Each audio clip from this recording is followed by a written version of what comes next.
F-16 fighting falcon एक fourth generation single engine supersonic multi role aircraft है जिसे Lockheed Martin company बनाती है।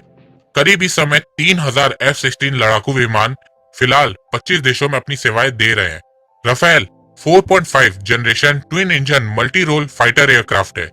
ये डेसॉल्ट एविएशन का बनाया हुआ एक ट्विन जेट लड़ाकू विमान है जो कि एयरक्राफ्ट कैरियर और जमीनी बेस दोनों से उड़ान भर सकता है। राफेल के डैनो की लंबाई 10.9 मीटर है, वहीं F-16 के डैनो की लंबाई 9.96 मीटर है। राफेल की लंबाई 15.30 मीटर है, जबकि F-16 की 15.06 है। आकार में राफेल F-16 से बड़ा है।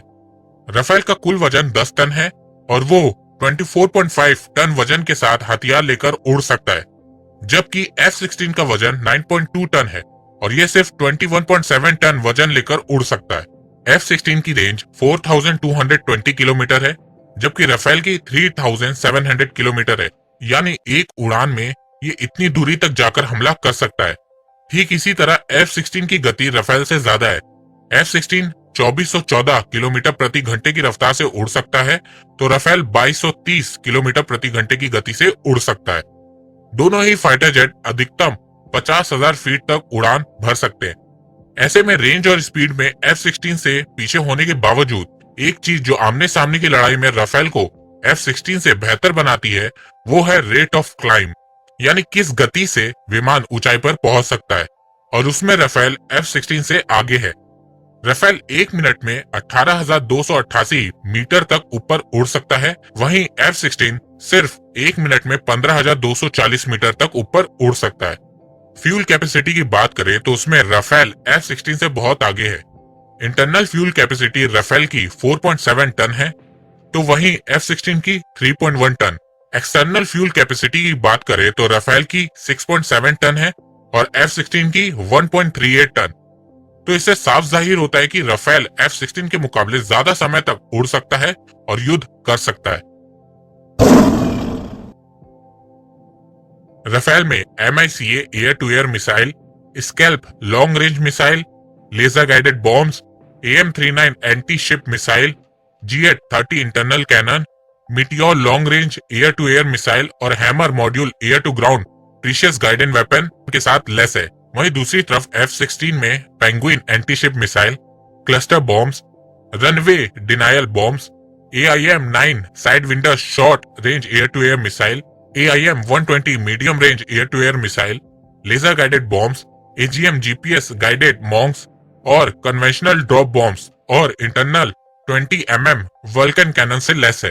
पर राफेल फाइटर जेट परमाणु हथियार ले जाने में सक्षम है, जबकि पाकिस्तान के F-16 लड़ाकू विमान में ये सुविधा नहीं है।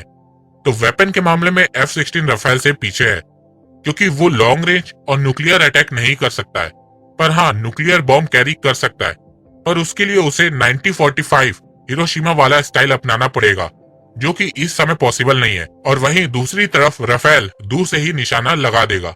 अब बात करते हैं डॉग फाइट की। डॉग फाइट में फायदा उसे होता है जो दुश्मन को जल्दी और पहले निशाना बनाए। इसमें मदद करता है रडार। F-16 में लॉकहेड मार्टिन ने F-22 और F-35 की टेक्नोलॉजी का प्रयोग किया है। इसमें active electronic scan array AESA APG-83 radar है, जो F-16 को 5th जनरेशन की फाइटर रडार की क्षमता देता है। ये 120 किलोमीटर के दायरे में शत्रु को ढूंढ सकता है और इसकी अधिकतम रेंज 84 किलोमीटर की दूरी से 20 टारगेट है। दूसरी तरफ राफेल में 4 अहम टेक्नोलॉजी का प्रयोग किया है। राफेल में एक मल्टी डायरेक्शनल रडार है जो 100 किलोमीटर के दायरे में एक साथ 40 टारगेट ढूंढ सकता है। राफेल में अनडिटैचेबल पैसिव रडार सेंसर है जो कि एक सटीक ऑप्टिकल कैमरा है। राफेल में रिकॉग्नाइज पॉड है, एक बड़ा सा डिजिटल कैमरा जो किसी भी गति पर फोटो खींच सकता है। और अंत में राफेल में स्पेक्ट्रा लगा हुआ है। स्पेक्ट्रा एक ऐसा डिफेंस सिस्टम है जो शत्रु के रडार सिग्नल को जाम करता है, मिसाइल आने की चेतावनी देता है और डिकॉय सिग्नल भेजता है। अगर मिसाइल राफेल के बहुत पास आ जाए तो स्पेक्ट्रा एक डिकॉय सिग्नल छोड़ता है। डिकॉय सिग्नल एक इलेक्ट्रोमैग्नेटिक पल्स है जो प्लेन के पीछे से छूटता है और दुश्मन मिसाइल को लक्ष्य से भटका देता है। और ये सारी टेक्नोलॉजी F-16 में नहीं पाई जाती है। दुनिया भर के विशेषज्ञ पहले ही दावा कर चुके हैं कि राफेल अपनी तकनीक और उपयोगिता के लिहाज से दुनिया का बेस्ट फाइटर जेट है। राफेल हाई टेक्निक का वो फाइटर जेट है जिसकी तुलना अमेरिका के F-35 5th जनरेशन विमानों के साथ की जा सकती है। इसके सामने F-16 विमान की तकनीक पुराने जमाने की बात है।